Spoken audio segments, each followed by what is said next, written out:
Assalamualaikum warahmatullahi wabarakatuh. Jumpa lagi para pendengar Pelita Ilahi yang dianugerahi kasih sayang antara ilahi fasik, kafir, di dalam dan solusi munafik? jawaban sehari-hari.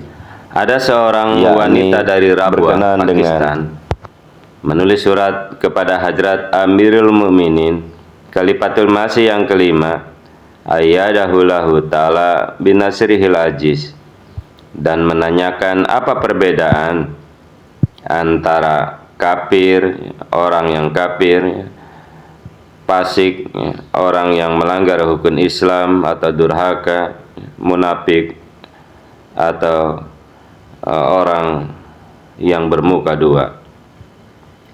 Di satu tempat Al-Quran menyatakan bahwa orang kafir sebenarnya adalah munafik, dan di tempat lain dinyatakan bahwa orang munafik itu sendiri adalah fasik. Oleh karena itu, perbedaan antara istilah-istilah ini tidak jelas bagi saya. Maka huzur yang tercinta mohon bimbingan. Hadrat Khalifatul Masih Waqt Hadrat Mirza Masur Ahmad ayyadahullahu ta'ala binasrihil aziz dalam suratnya tertanggal 5 Desember 2023 telah memberikan jawaban sebagai berikut. Dari sudut pandang kosakata, akar kata kafir, kekafiran, adalah kafara, dan dalam penggunaan bahasa Arab, akar kata ini pada dasarnya menyampaikan arti menyembunyikan atau menutupi sesuatu. Jadi, ketika seorang tentara menyembunyikan baju jirah mereka di bawah pakaian atau sejenisnya, orang Arab mengatakan kafaro dar'ah, yang berarti mereka menyembunyikan baju jirah mereka dengan sesuatu yang sama. Seorang petani juga disebut kafir karena mereka juga menyembunyikan benih di dalam tanah. Dengan demikian, berkenaan dengan penyembunyian ditemukan di sebagian besar turunan yang dibentuk dari akar kata ini. Dalam penggunaan istilah keagamaan teknis, kafir berarti bahwa setelah mengenali sesuatu atau seseorang tetap menolak untuk menerimanya atau mengingkarinya dan menyangkalnya.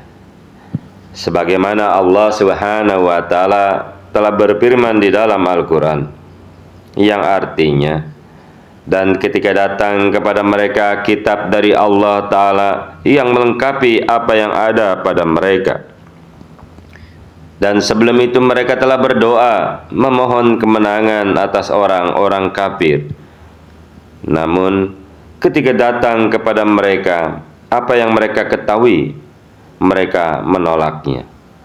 Laknat Allah Ta'ala atas orang-orang kafir. Quran Surah Al-Baqarah, surah yang kedua, ayat yang ke-90. Di sini juga, karena orang-orang yang mengingkari kebenaran, menutupi kebenaran setelah mengetahuinya, maka kata kekafiran digunakan untuk menyebut mereka. Demikian pula, salah satu makna kekafiran adalah menyatakan diri terlepas dari suatu perkara atau dari seseorang dan mengklaim bebas dari tanggung jawab yang terkait dengan hal tersebut, sebagaimana di dalam Al-Quran telah disampaikan. Dan dia berfirman, sesungguhnya kami telah mengambil berhala-berhala selain Allah Ta'ala karena cinta kepada sesamamu di dunia ini. Kemudian pada hari kiamat, kamu akan saling mengingkari dan saling mengutuk, dan tempat tinggalmu adalah neraka, dan kamu tidak akan mempunyai penolong. Terdapat di dalam Quran surah Al-Ankabut surah 29 ayat yang ke-26. Dengan demikian, cakupan makna kata kafir meliputi orang yang menyembunyikan sesuatu, orang yang mengingkarinya, orang yang menolaknya, orang yang menolak untuk mengakuinya, dan orang yang menyatakan dirinya telah terbebas dari hal-hal tersebut. Hadrat Khalifatul Masih Awal radhiyallahu anhu ketika menjelaskan kata kafir telah menyatakan, kata kafir dalam bahasa Arab bukanlah berarti menyebut seseorang sebagai kafir, sama artinya dengan membakar dunia, seperti yang terjadi di negara kita. Karena orang-orang itu adalah penutur asli, mereka sepenuhnya memahami bahwa orang yang tidak menerima pernyataan orang lain dalam hal itu adalah kafir. Dan karena kami tidak menerima apa yang Anda katakan, maka Anda menyebut kami dengan cara ini. Di dalam Al-Quran, kekafiran bahkan disebut sebagai sifat dari kaum muslim sendiri, di mana Allah Ta'ala berfirman, yakni yakfur bitagut, artinya adalah dia menolak orang-orang yang menghalangi orang lain untuk mengikuti jalan yang benar. Quran surah Al-Baqarah surah 2 ayat yang ke-258. Hal ini menunjukkan bahwa kekafiran juga dapat menjadi sifat seorang muslim. Tetapi saat ini di negara kita, kata itu telah digunakan dengan cara yang paling salah dan bahkan paling berbahaya. Seseorang menyebut orang lain sebagai kafir dan keduanya langsung saling menyerang.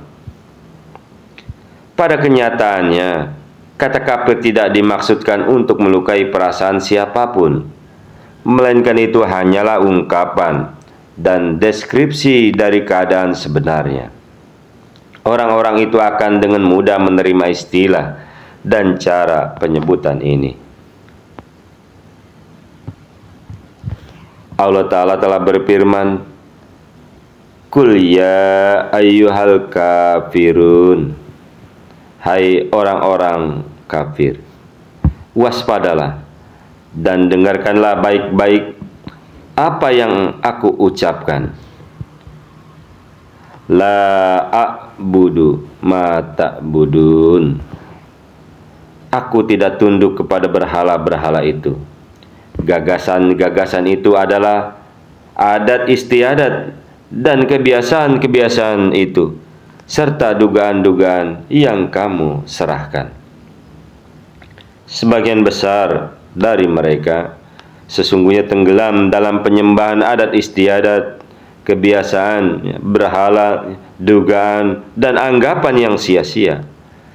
Tentu saja ada sebagian di antara mereka yang ateis, tetapi sebagian besar termasuk dalam kategori pertama. Mereka mengakui Tuhan sebagai Tuhan yang Maha Esa dan tidak mengingkari keberadaan Allah Ta'ala. Ada juga beberapa orang kafir yang beriman kepada Tuhan dan menjauhkan diri dari berhala. Mereka juga tidak terjerat dalam kebiasaan adat, namun mereka menganggap datang kepada Nabi Muhammad SAW dan mentaatinya sebagai penghinaan terhadap kepemimpinan mereka. Dan bagi mereka kesombongan dan rasa superioritas merekalah yang menjadi kedok dan penyebab kekafiran mereka. Terdapat di dalam khutbah Jumat tanggal 10 April 1908 halaman 328.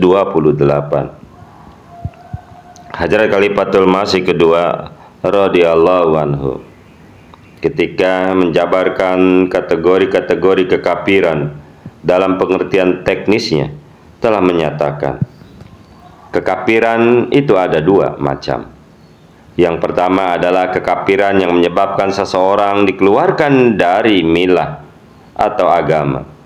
Dan yang kedua adalah kekafiran yang tidak menyebabkan mereka dikeluarkan dari milah.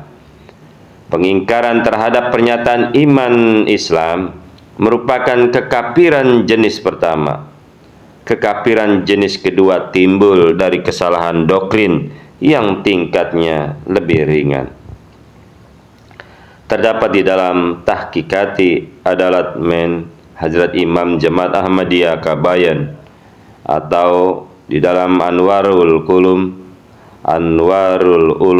volume 24 halaman ke 363. Jadi itulah yang berkenaan dengan kafir.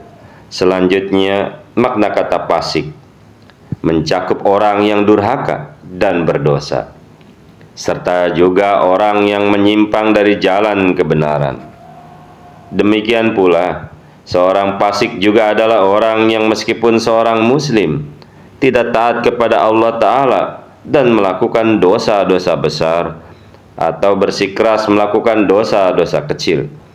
Hadrat Muslim Maud radhiyallahu anhu ketika menjelaskan kata ini telah menyatakan, arti kata fasik adalah orang yang menolak perintah Allah Ta'ala yang Maha Kuasa dan orang yang menyimpang dari jalan yang lurus.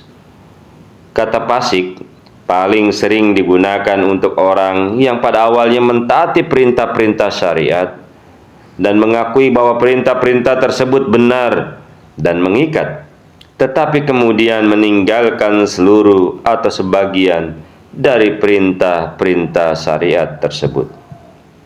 Dengan demikian, makna fasik adalah: 1. Orang yang durhaka. 2. Orang yang meninggalkan dan menolak perintah Allah Ta'ala yang Maha Kuasa. Ketiga, orang yang menerima kebenaran lalu meninggalkannya. Merupakan Tafsir Kabir volume 1 halaman ke 374. Kemudian yang ketiga adalah berkenaan dengan kata munafik, digunakan untuk orang yang secara lisan mengakui sebagai muslim, tetapi di dalam kalbunya mengingkari Islam. Dalam hadis, tanda-tanda orang munafik telah disebutkan sebagai berikut. Ketika berbicara mereka berbohong, ketika berjanji mereka mengingkarinya, ketika dipercaya sesuatu mereka mengkhianati amanah tersebut, dan ketika bertengkar mereka menjadi kasar. Hadis riwayat Bukhari. Hadrat Muslim Maud radhiyallahu anhu menyatakan dalam hal ini, Allah yang Maha Kuasa telah menyebutkan dua golongan orang munafik. Golongan pertama orang munafik adalah mereka yang mengingkari dalam kalbu, namun secara lahiriah mengakui sebagai orang beriman. Golongan kedua adalah mereka yang di dalam hati memiliki keyakinan dan keimanan yang sejati, tetapi karena takut kepada manusia, mereka tidak menunjukkannya dan tidak memiliki kekuatan untuk bertindak sesuai dengan keyakinan tersebut. Mereka diliputi kecemasan karena takut kepada manusia, karena takut akan harta benda dan nyawa mereka. Mereka tidak mampu menyatakan keimanan mereka secara terbuka. Terdapat dalam Khutbah Mahmud, khutbah Jumat tanggal 20 Februari 1914 yang disampaikan di Kadian, volume 4 halaman 38. Jadi dengan demikian, dalam arti kosakata, kata kafir dapat diterapkan baik kepada seorang muslim maupun non-muslim. Namun dalam arti teknisnya, kata itu berlaku bagi orang yang mengingkari Allah Ta'ala yang Maha Kuasa, Nabi Muhammad Sallallahu Alaihi Wasallam, dan para nabi lainnya yang telah diutus oleh Allah Subhanahu Wa Ta'ala.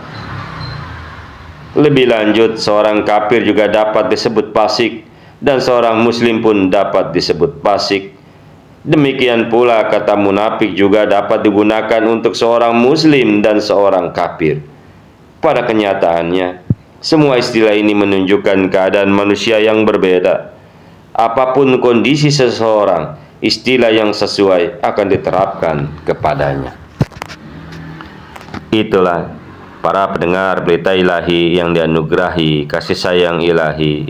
Perbedaan antara kafir, fasik dan munafik telah dijabarkan secara luas. Mudah-mudahan dapat dipahami. Allahumma amin. Assalamualaikum warahmatullahi wabarakatuh.